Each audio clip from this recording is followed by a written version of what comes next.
Assalamualaikum warahmatullahi wabarakatuh. Selamat siang pemirsa Rio Televisi dimanapun Anda berada. Senang rasanya saya Rati Harisa bisa kembali hadir melalui program Jaksa Menjawab. Kali ini bersama dengan Kejaksaan Negeri Indragiri Hilir. Baik para pemirsa, seperti biasa adapun topik atau tema yang akan kita bahas adalah netralitas ASN dan peran kejaksaan dalam ajang Pilkada 2024. Seperti biasa di studio sudah hadir narasumber yang akan berbagi informasi bersama kita pada siang hari ini. Saya akan kenakan satu persatu narasumber yang sudah hadir tepat di sebelah kanan saya. Sudah hadir Bapak Frederick Daniel Tobing SH yang merupakan Kasih Intelijen Kejaksaan Negeri Indragiri Hilir. Selamat siang Pak Daniel, apa kabar?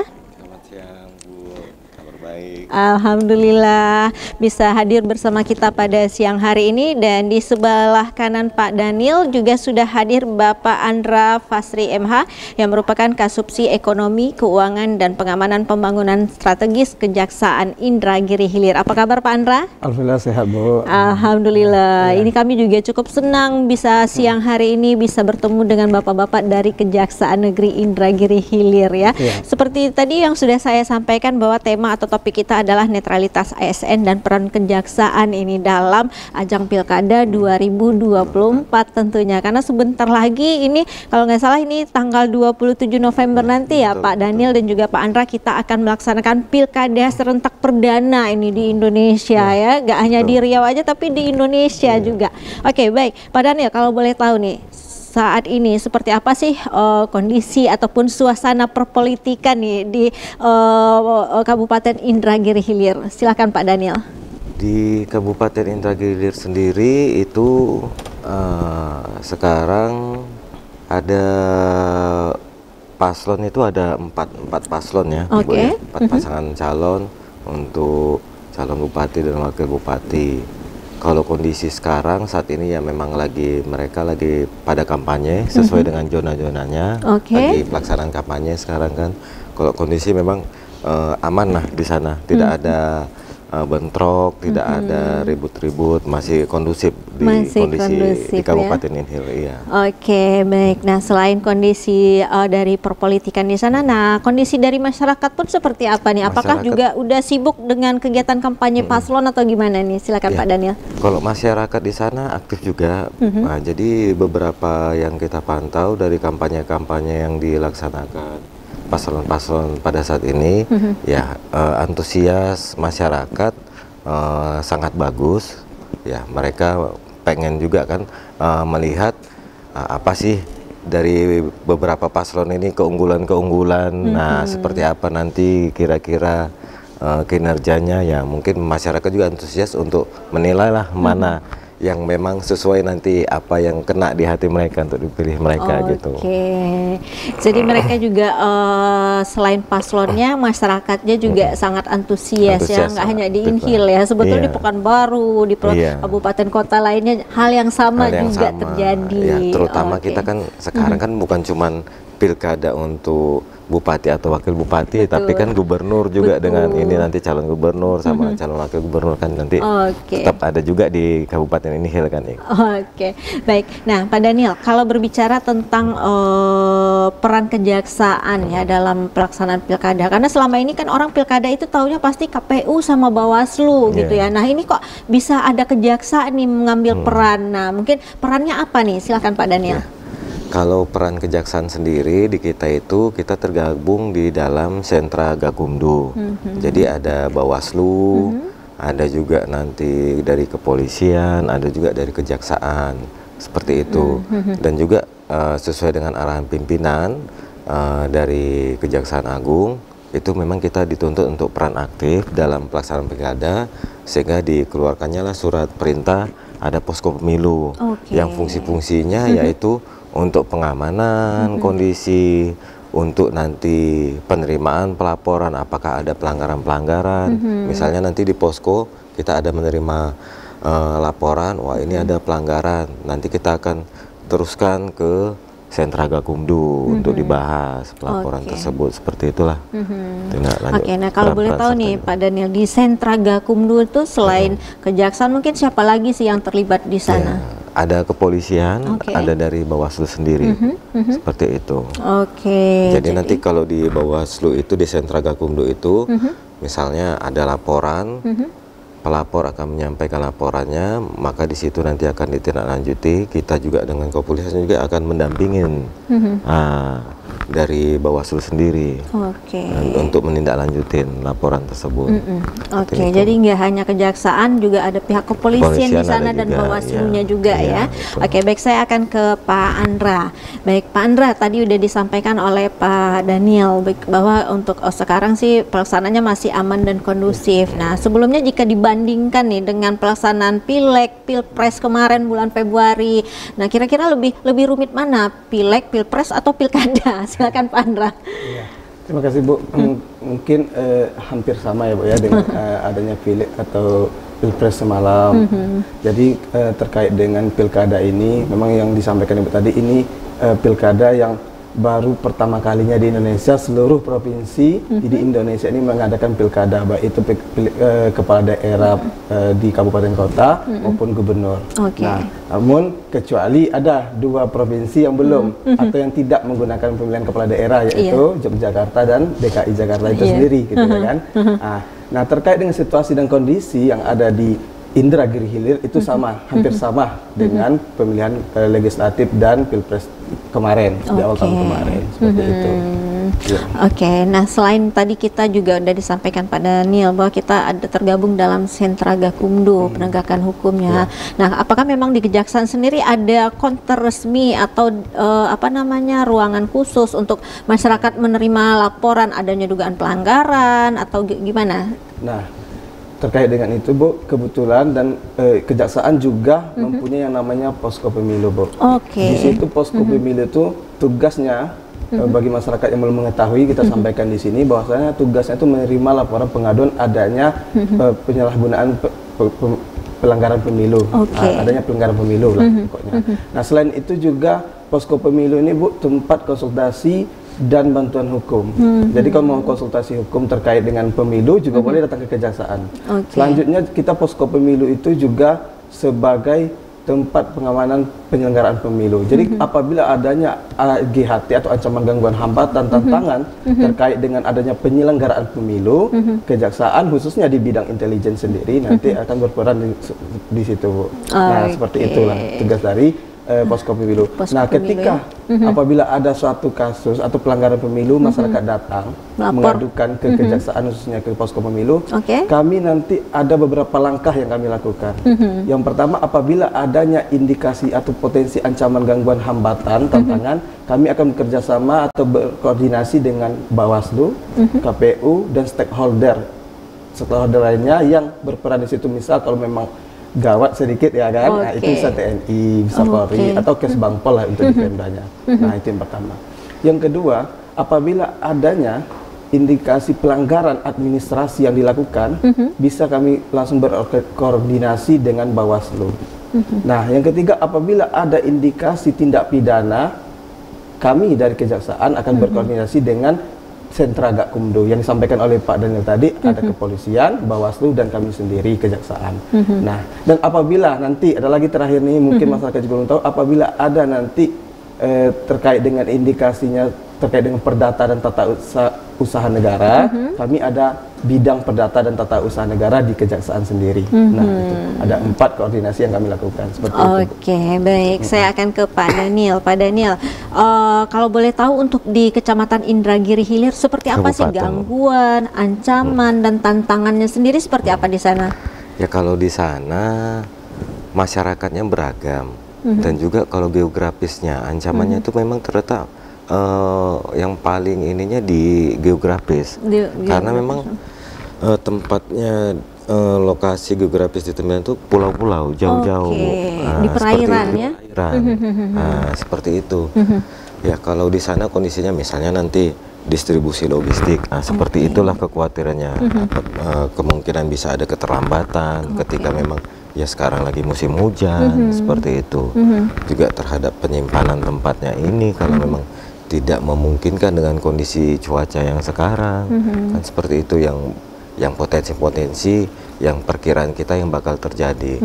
Dan juga kemungkinan juga adanya kurang semangatnya masyarakat pada waktu hari H pencoblosan, karena ya masyarakat di sana mungkin berpikir nanti ketika jarak ke TPS jauh, atau yang kedua juga ya misalnya masyarakat yang mata pencariannya seperti mencari ikan atau berkebun, terkadang kan ada pola-pola pemikiran dari masyarakat ini, kalau saya nggak berkebun atau mencari ikan hari ini saya mau makan apa? Kalau saya nyoblos nanti saya jadi nggak kerja, kan seperti itulah kira-kira kekhawatiran kita. Jadi itulah mungkin nanti yang daya tarik mereka untuk datang ke TPS itu kurang, seperti itulah. Ya, artinya kekhawatiran kita di tingkat partisipasi, ya, karena mengingat kondisi geografisnya, terus juga dari kebiasaan masyarakat yang mungkin kalau kayak di daratan nggak terlalu masalah, tapi yang berada di perairan ini ya mereka mencari nafkah memang mengandalkan dari nelayan, penangkapan ikan gitu ya. Oke, baik. Nah ini juga sebetulnya menjadi tugas dari nggak hanya KPU, Bawaslu, tapi juga Kejaksaan ya, gimana nantinya agar masyarakat Inhil terutama yang berada di perairan ini bersemangat ya melakukan pencoblosan ke TPS tentunya ya. Oke, baik. Nah tadi juga udah sedikit disinggung nih kalau untuk masalah gangguan, ancaman dan tantangan. Nah kalau bentuk-bentuk pelanggaran biasanya kalau di Inhil itu seperti apa? Silakan Pak Daniel. Ya kalau pelanggaran mungkin sama saja ya Bu ya, seperti di tempat lain karena memang sudah diatur. Misalnya kondisi sekarang, kondisi pasangan calon bupati dan wakil bupati ini sedang melakukan kampanye. Dan kampanye ini juga sudah ditentukan zona-zonanya. Nah salah satu mungkin contoh pelanggaran adalah ketika paslon A harus melakukan kampanye di zona B, tetapi dia melakukan kampanye pada hari itu di zona C. Seperti itulah kondisinya. Juga terhadap ya misalnya ASN yang terlalu aktif, memihak, nampak, condong pada salah satu paslon ya, seperti itu. Dan juga ya itulah harapan kita juga ya untuk para aparatur sipil negara, ASN, untuk lebih paham dan untuk lebih netral terhadap kondisi terutama pada saat ini sedang dilaksanakannya kampanye oleh paslon. Seperti itu harapan kita. Oke, baik, saya akan ke Pak Andra. Pak Andra, tadi udah disebutkan mungkin ada beberapa potensi pelanggaran yang akan terjadi di Inhil. Nah, kalau untuk pelanggaran seperti black campaign ataupun money politik uang, besar nggak potensinya di sana? Baik Bu, jadi terkait dengan kasus-kasus pelanggaran seperti adanya money politik itu sebenarnya udah ke tindak pidana Bu. Betul. Ini yang sangat kita khawatirkan seperti itu kan. Nah terkait dengan money politik ini sebenarnya gimana ya saya menyatakan bahwasanya ini biasanya agak terselubung. Juga kami dari tim Kejaksaan, Gakumdu tadi ada kepolisian dan Bawaslu juga berupaya untuk mendapatkan informasi terkait itu. Makanya kami ada di posko pemilu itu, Bu. Ada lagi salah satu tugas kami tadi yang lupa saya sampaikan, itu penerangan dan penyuluhan hukum. Nah, jadi kami sudah melaksanakan penyuluhan hukum semalam, juga kami sudah laksanakan di desa-desa yang di pulau-pulau. Jadi mereka kami kumpulkan khususnya untuk kepala desanya. Di situ kami kasih materi terkait dengan pemilu itu sendiri atau pilkada itu sendiri. Adapun di situ yang kami sampaikan terkait larangan-larangannya, itu penyuluhannya. Untuk penerangan hukum sendiri, kami masuk ke sekolah-sekolah, Bu. Jadi kayak anak SMA, mereka kan ada tuh beberapa, anak sekolah itu kan ada beberapa udah mempunyai KTP, Bu, udah bisa menyoblos, udah punya hak untuk memilih, mulai dari pilpres semalam, pileg, dan sekarang tentu mereka juga udah mempunyai hak pilih. Nah, kami ingatkan juga kepada mereka untuk larangan terkait dengan pelanggaran dalam pilkada tadi. Nah, untuk ASN sendiri juga kami himbau, baik itu di media sosial kami berbentuk Instagram, itu ada tuh, Bu, kalau kita bisa cek, atau teman-teman atau pemirsa semua mau cek, itu bisa di Instagram Kejaksaan Negeri Indragiri Hilir.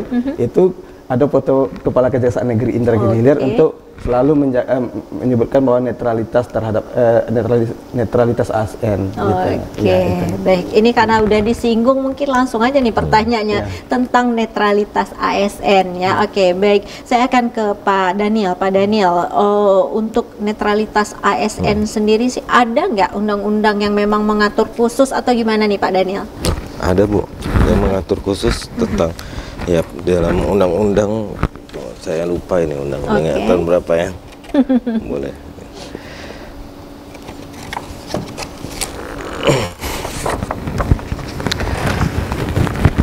Yang lama itu Undang-Undang Nomor 5 Tahun 2014 tentang ASN.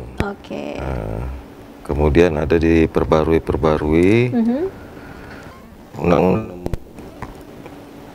diperbarui sampai menjadi Undang-Undang Nomor 5 Tahun 2014, 2020 sampai dengan gitu, Bu. 2020 ya. Jadi memang ada undang-undangnya ya yang mengaturnya. Baik. Nah, sebetulnya seberapa penting sih Pak Daniel netralitas ASN sendiri dalam pelaksanaan ajang pemilihan, gak hanya pileg pilpres kemarin, tapi terlebih lagi dengan pilkada, karena ini beredar rumor nih kalau di pilkada itu kan kadang-kadang incumbent masih ada yang maju dan intervensinya juga cukup tinggi. Seperti sebaiknya atau seyogyanya apa sih yang harus dilakukan seorang ASN nih ketika menghadapi pelaksanaan pilkada, terutama sebentar lagi ya yang akan dilaksanakan secara serentak di seluruh Indonesia. Jadi gini, Bu, memang kondisi dasar kenapa adanya aturan atau undang-undang netralitas ASN ini, di mana ya kondisi-kondisi yang seperti yang Ibu sampaikan tadi. Yang pertama, banyak calon-calon kepala daerah ini yang memang mereka itu sebelumnya memang misalnya memang incumbent, pejabat, ikut lagi. Yang kedua, ya kemarin kan ada banyak pejabat bupati yang ikut lagi.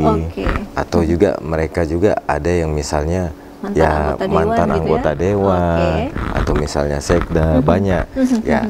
Yang di situ bawahannya mereka ASN di tempat mereka sendiri. Nah, disitulah dengan adanya undang-undang ini diharapkan tidak ada keberpihakan dari ASN sendiri terhadap pasangan-pasangan calon ini yang mungkin pejabat-pejabat sebelumnya seperti itu, sehingga bisa netral dalam pemilihan, kan seperti itu, Bu. Juga ini kan menjadi acuan juga sama masyarakat. Kalau masyarakat melihat, wah ini orang ini pegawai, dia kok ini kali kesini, seperti itu kan. Jadi tidak enak lah, apalagi kita kan memang ibaratnya ASN ini menjadi panutan lah di masyarakat. Seperti itulah kira-kira, Bu.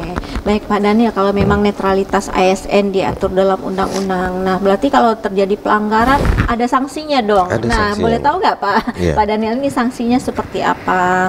Karena kita juga nggak bisa menutup mata ya, setiap kali ada pelaksanaan, khususnya yang pilkada, pemilihan kepala daerah ini memang netralitas ini mungkin agak sedikit terabaikan gitu. Nah, masyarakat juga kadang-kadang udah gerah nih lihat, wah ada PNS yang ikut-ikutan kampanye atau apa segala macam gitu ya. Nah, mungkin bisa menjadi bahan pertimbangan nanti bagi para ASN, karena disampaikan oleh Pak Daniel bahwa ASN ini adalah contoh juga panutan dari masyarakat. Kalau ASN-nya aja seperti itu, gimana masyarakat gitu ya Pak Daniel ya? Oke, silakan. Ya, kalau untuk sanksi ada, Bu. Misalnya sanksi administrasi, administrasi tersebut, ya misalnya berupa kayak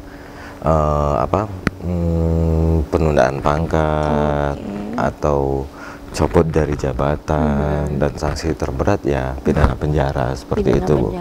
Terhadap pelanggaran netralitas ASN ada sendiri, Bu. Oke, nah tadi ini kan kita berbicara tentang sanksi pelanggaran netralitas ASN. Nah, kalau sanksi untuk pelanggaran pilkada nih, baik dari paslon ataupun dari masyarakat seperti apa, Pak Andra? Mungkin bisa sedikit memberikan informasi juga nih.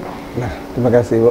Jadi begini, di dalam undang-undang ASN itu khusus untuk ASN sendiri ya, Bu ya. Betul. Nah, terkait dengan tindak pidana, misalkan ada money politik yang kita sampaikan tadi, itu diatur di Undang-Undang Pemilu itu sendiri.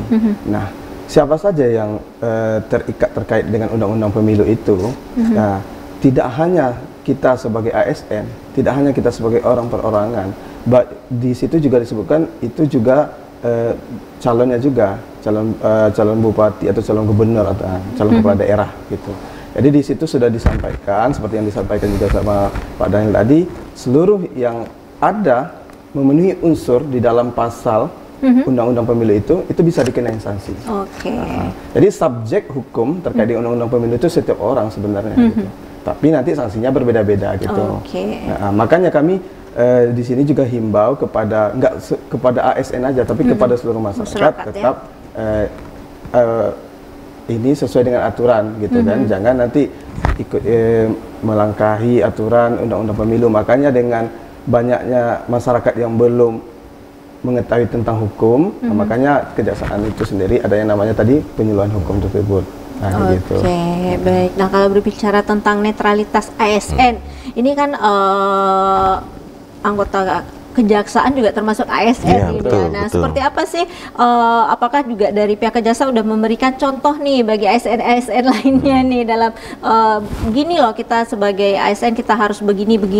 Nah, mungkin juga kalau kemarin saya masih ingat tuh ada beberapa larangan ya yang nggak boleh dilakukan oleh ASN, termasuk pose untuk berfoto pun udah ada aturannya. Betul. Mungkin silakan Pak Andra atau Pak Daniel nih yang bisa jawab nih. Jadi Bu, mungkin saya tambahkan undang-undang tadi tentang yang saya sampaikan tentang netralitas itu ada pada dalam Undang-Undang Nomor 20 Tahun 2003 tentang aparatur sipil negara.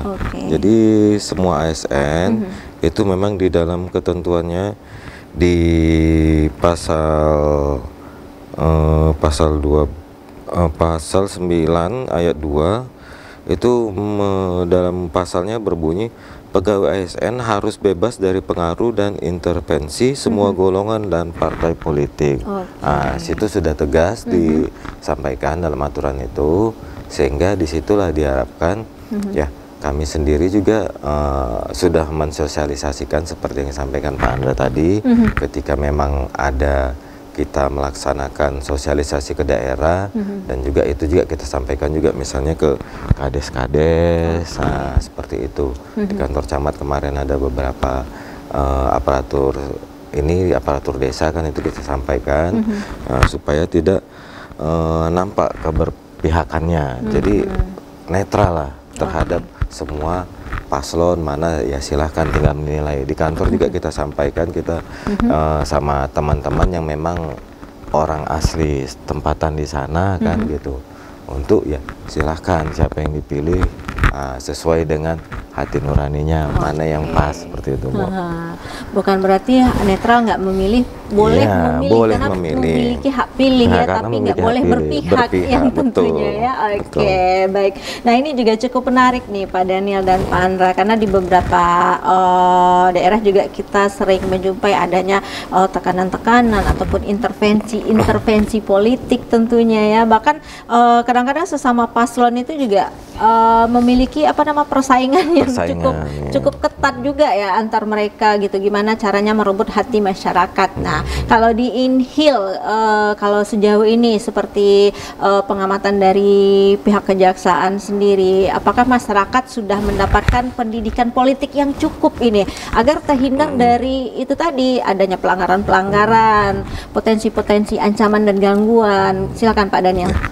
Kalau menurut saya masyarakat di Inhil sendiri sudah mendapatkan untuk pemahaman lah dengan kondisi situasi sekarang ada pemilihan ya Bu. Karena pelaksana itu sudah saya lihat juga selain ada di kami terhadap sosialisasinya, pihak KPU juga melaksanakan hal seperti itu, sosialisasi seperti itu.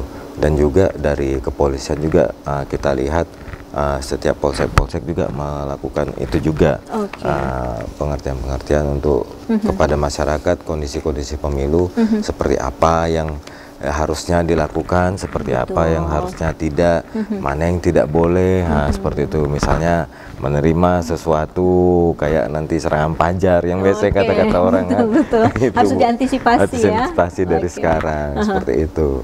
Ya jangan melihat ya karena siapa yang memberi kemudian itu, tapi lihatlah sosoknya seperti apa, kinerjanya seperti apa, kan seperti itu Bu.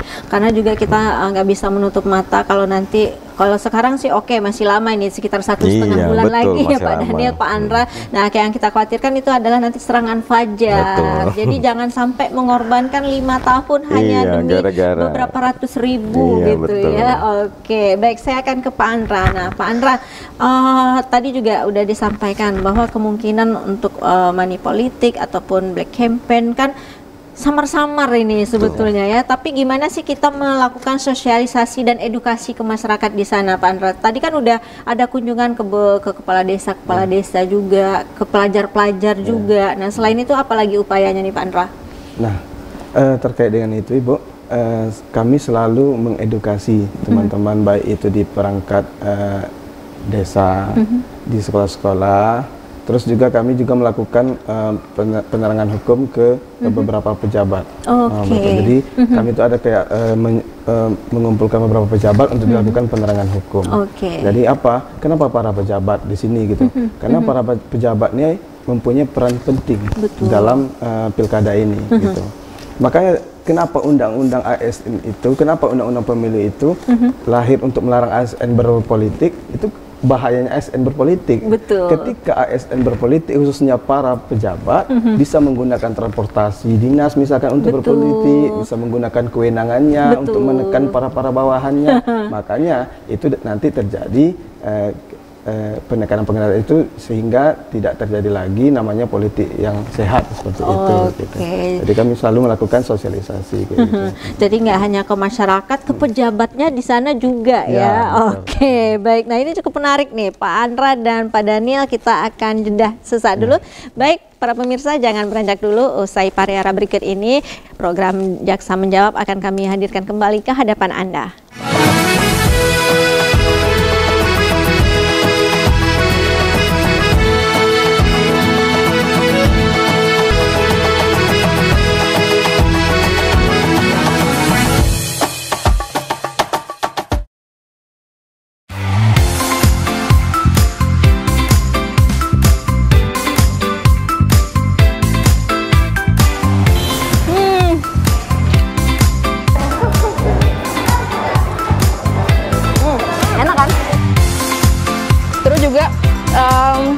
Ada manis-manisnya. Si wafelnya ini masih hangat. Terus ditambah sama es krimnya yang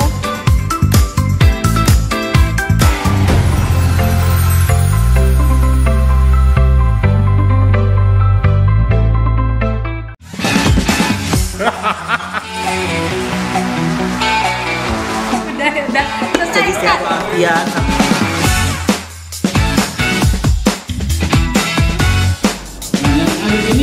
sering tidak diikuti ke pembukaan. Bapak-bapak sudah nyata karena ini bukan mimpi.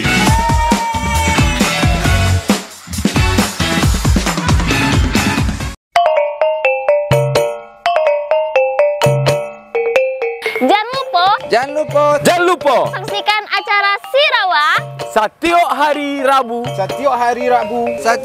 Rabu jam 9 hanya di Riau Televisi. Kipasan di tepi tabe, Ucua ubi di tepi kolam. bapasan kami sakete. Nonton Sirawa setiap Rabu jam 9 malam. Sirawa Rancakdana.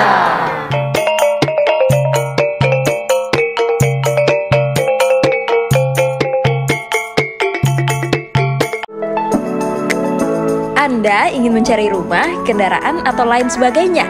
Kami hadir untuk Anda dalam program Bursa Niaga.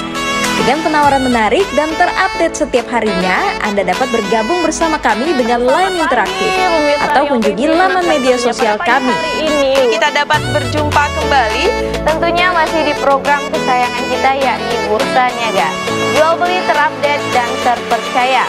Saksikan Bursa Niaga setiap hari hanya di Riau TV. TV-nya orang Riau.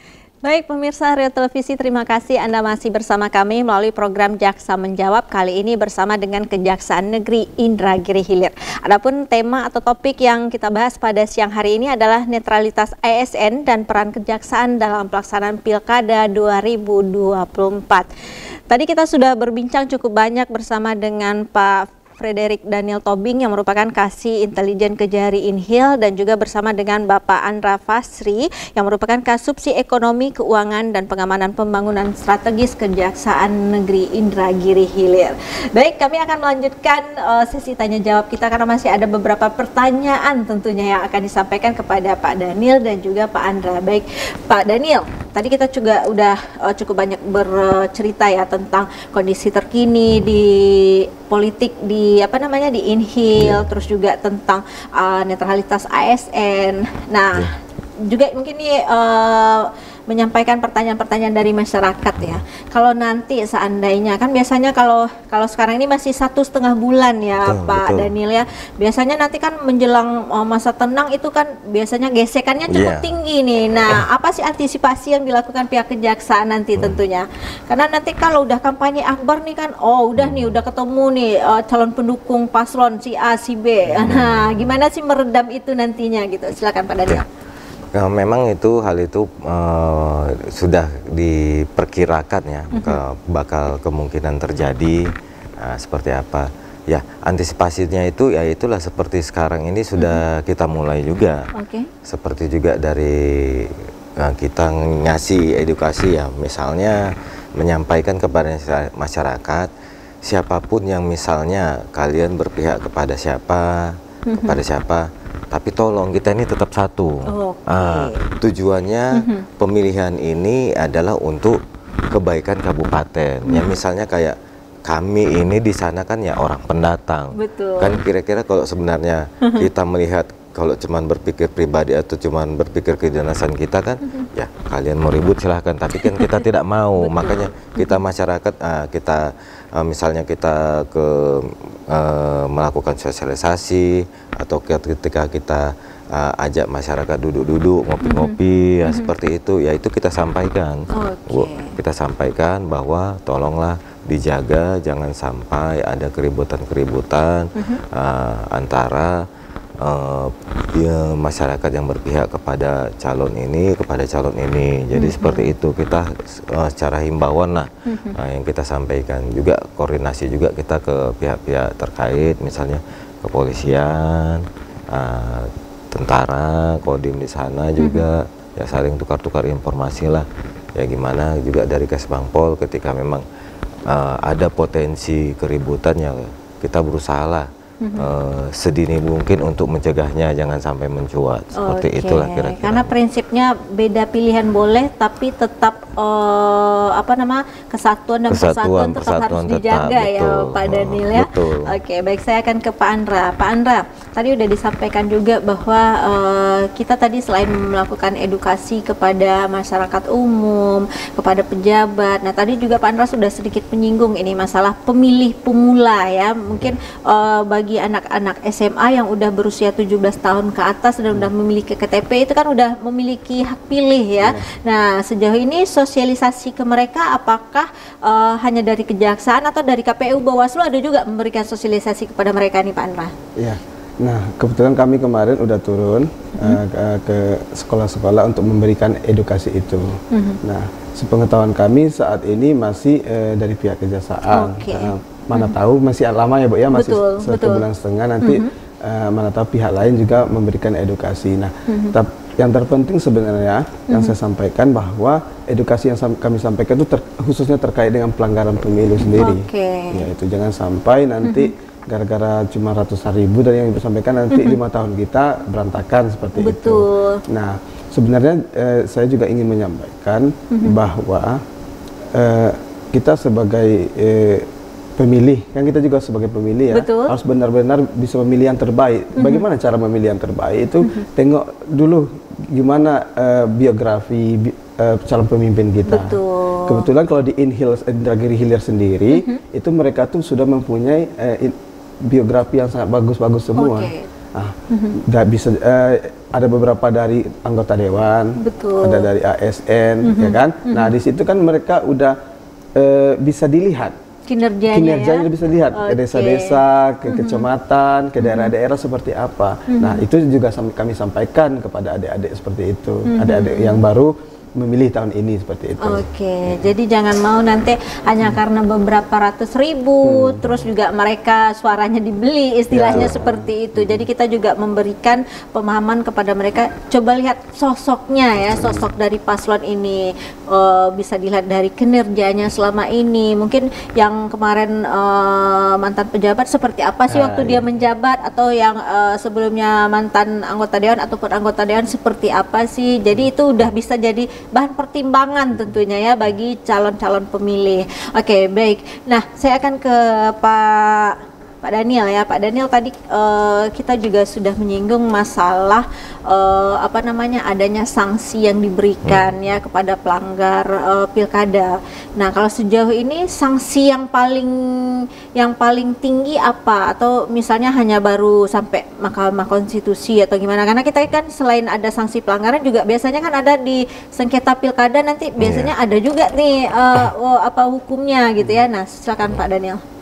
Yang sanksi untuk sengketa pilkada ya kan, untuk pelanggaran pemilu ya. Ya, pelanggaran pemilu ada sanksi administrasi ya, makanya tadi saya sampaikan juga ada juga nanti pidana penjara seperti itu, atau juga denda, sanksinya seperti itu. Tapi sejauh ini yang belum. Memang kemarin kalau nggak salah saya dipilih kemarin ada sengketa dalam pelaksanaan Pilpres itu KPU digugat, kalau nggak salah saya KPU digugat. Cuman hasil akhirnya kayaknya kita menang, itu KPU menang ya. KPU-nya menang gugatannya. Berarti nggak ada yang sampai yang masyarakatnya dihukum, nggak ada ya. Dan kita juga itu berupaya sekarang ini untuk di pilkada juga jangan sampai ada yang terjerat hukum, karena tadi disampaikan oleh Pak Daniel bahwa yang paling berat mungkin sanksinya ya pidana itu ya Pak Daniel, paslon yang menang tapi pendukungnya yang masuk gitu ya.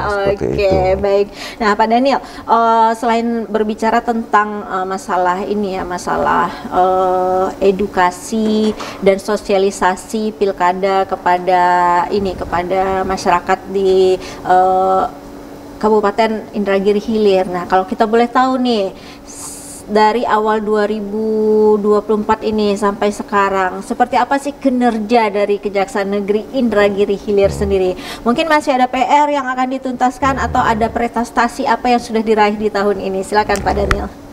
Ya, kalau kinerja di Kabupaten Indragiri Hilir, Kejaksaan Indragiri Hilir, Negeri Indragiri Hilir, terutama di bidang saya, di bidang intelijen, untuk kinerja ya memang sudah kita laksanakan semuanya, seperti program-program yang seperti dari Kejaksaan Agung, contohnya juga ada program Jaga Desa, ada nanti program untuk anti korupsi, ya itu sudah mulai kita laksana.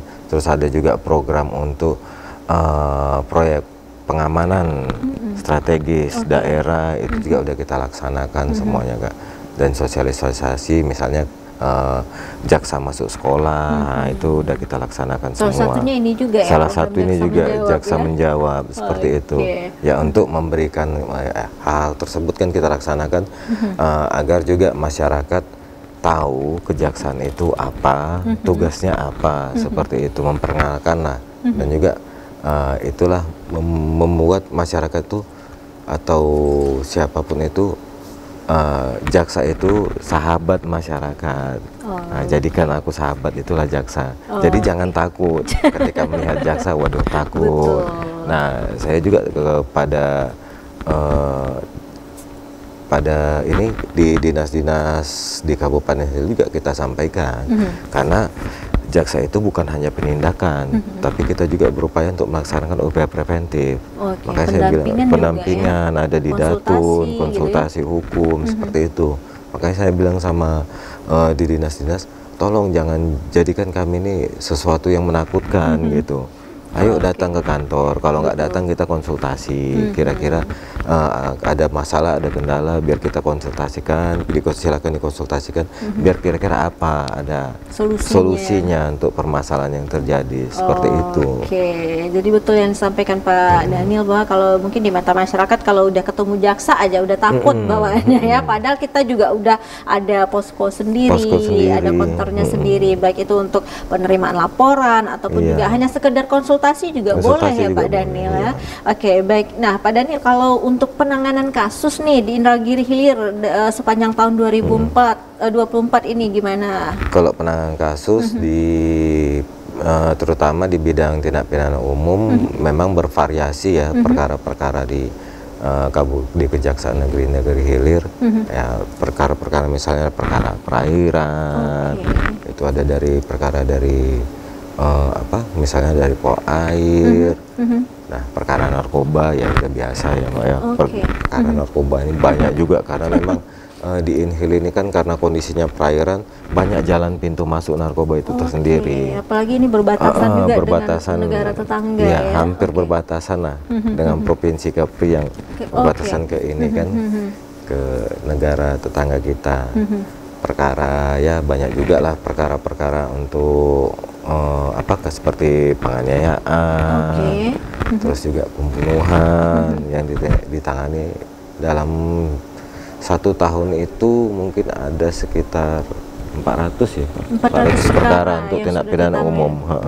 Itu dalam 1 tahun ada. Nah kalau untuk tindak pidana khusus nih kayak korupsi gimana, ada nggak ditangani di sana? Kalau untuk tindak pidana korupsi ada memang yang sudah ditangani dari bidang Pitsus.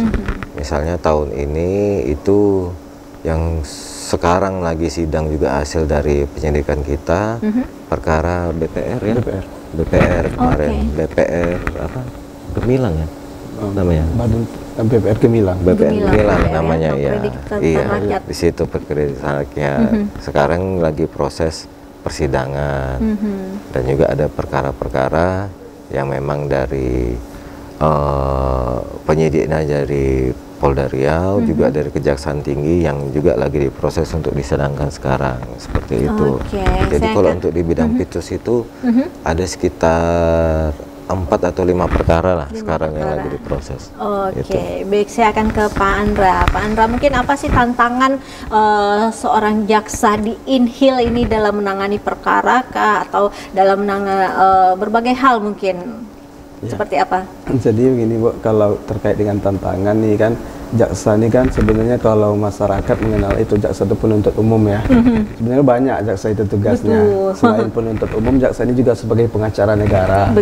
Jaksa sebagai yang seperti jaksa sebagai penyuluh hukum tadi. Nah, jadi kebanyakan yang disampaikan Pak Daniel tadi, masyarakat tuh asal dengar nama jaksa aja takut, tapi tidak sebenarnya gitu. Kalau kita takut itu biasanya kalau udah berperkara tindak pidana, di penyidiknya di pihak kepolisian, baru kita menakutkan tuh biasanya, Bu. Nah, tapi kalau kita masih preventif untuk pencegahan masalah terkait dengan pencegahan terjadi tindak pidana khususnya korupsi, nanti kita bisa koordinasi dan konsultasi ke kejaksaan seperti itu. Makanya di sini juga kami himbaukan kepada masyarakat yang mempunyai kewenangan atau pejabat yang rasanya ingin berkonsultasi atau ketidaktahuan terkait dengan hukum, itu bisa saja datang ke kejaksaan gitu. Khususnya nanti bisa datang ke bidang intelijen sendiri kayak gitu. Karena kami juga di sini mempunyai program namanya Jaga Desa khususnya. Karena jaga desa desa berarti kita identik dengan kepala desa ya, Bu ya. Nah, kepala desa ini kan bisa dikatakan tanpa merendahkan mereka, kita mengatakan mereka itu kan banyak yang bukan sarjana, bukan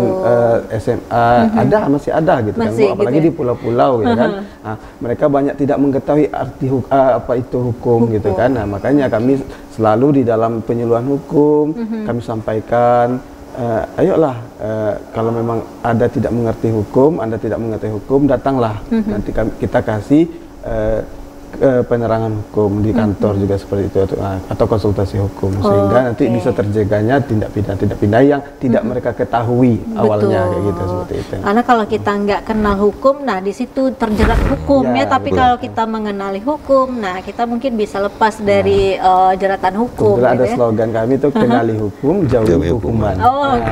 Betul ya.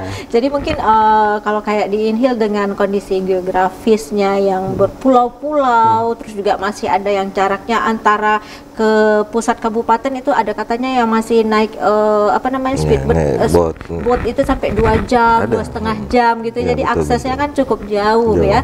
Nah, ini juga mungkin bagi masyarakat Inhil melalui kesempatan ini kita juga memberikan promosi juga nih bagi masyarakat Inhil. Mungkin jika ada yang ingin berkonsultasi atau hanya sekedar bertanya pun boleh sebetulnya, Pak Andra, Pak Daniel ya. Atau memang ada kira-kira yang memang dikhawatirkan nanti akan berujung pidana, malah lebih bagus ya, biar nggak terjerat sama sekali. Jadi nggak ada salahnya untuk datang walaupun hanya untuk sekedar berkonsultasi. Karena di Kejaksaan Negeri Indragiri Hilir sendiri juga ada posko khususnya ada pos pelayanan khusus pelayanannya. Nah, di situ juga masyarakat bisa memanfaatkan nih. Mungkin ada yang ingin konsultasi seputar masalah hukum boleh, ataupun konsultasi seputar pelaksanaan pilkada juga boleh, karena ada posko pemilunya juga di sana ya. Oke, baik. Nah, tadi udah disampaikan bahwa memang di Inhil itu ada beberapa tantangan. Nah, kalau untuk prestasi sendiri, apa sih yang diraih Kejaksaan Inhil pada tahun ini, atau misalnya tahun besok yang baru diraih, atau gimana? Silakan Pak Daniel. Prestasi sendiri yang sudah kita dapat, yaitu dengan penanganan perkara kita baik di bidang Pitsus, baik di bidang Pidum, dan juga target-target kinerja kita sudah tercapai. Nah, juga kemarin terhadap juga penerimaan PNBP. Nah, itu juga dapat kita prestasi seperti itu, yang udah diperoleh dari yang diperoleh Kejaksaan Negeri Indragiri Hilir, seperti itu. Mungkin kira-kira masih ada ini nggak cita-cita atau prestasi khusus yang mau diraih di tahun ini apa di tahun depan gitu? PR-nya nih apa? Iya, target kita sih memang di tahun depan lah, Bu ya. Mudah-mudahan lebih meningkat lagi prestasinya dari tahun sekarang. Seperti itu. Baik. Tadi kita sudah bercerita banyak tentang kinerja dari pihak Kejaksaan Negeri Indragiri Hilir. Nah, nanti ini kita juga karena keterbatasan waktu ini, Pak Daniel dan Pak Andra, mungkin kita masih ada satu sesi lagi. Baik Pak Daniel dan Pak Andra dan juga para pemirsa televisi, jangan beranjak dulu. Usai pariwara berikut ini, program Jaksa Menjawab akan kembali kami hadirkan ke hadapan Anda.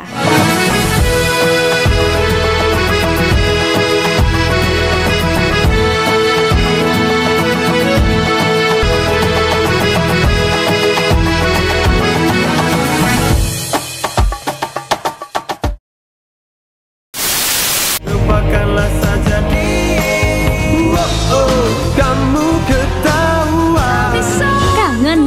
lagu populer era 90-an sampai 2000-an, hingga lagu hits dan keren saat ini, saksikan The Clip program musik Rio Televisi setiap hari mulai jam 14 sampai 15 waktu Indonesia Barat.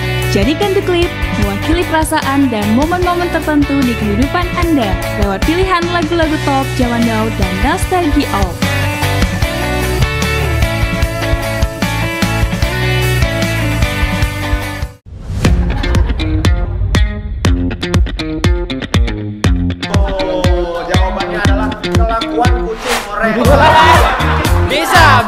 Bisa. Go.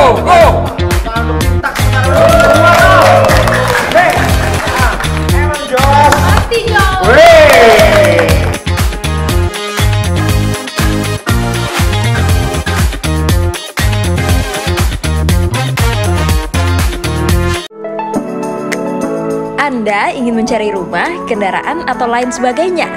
Kami hadir untuk Anda dalam program Bursa Niaga.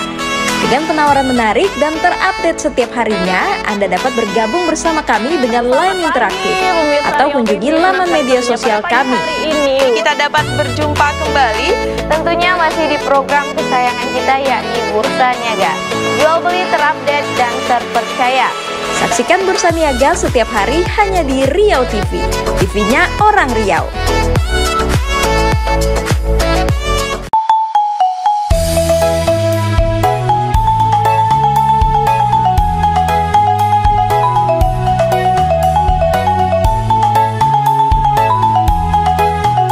Mau bersama kita nonton Dendang Ojo Kampar Tio Aisotu jam 9 malam.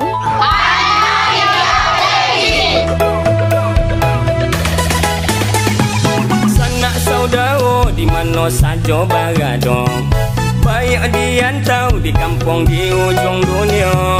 Bola kita yo bersama-sama budayakan bahagia. Bola ke Kampar, mulai nonton Dendang Ojo Kampar. Kampar budayakan bahasa nagoi kita.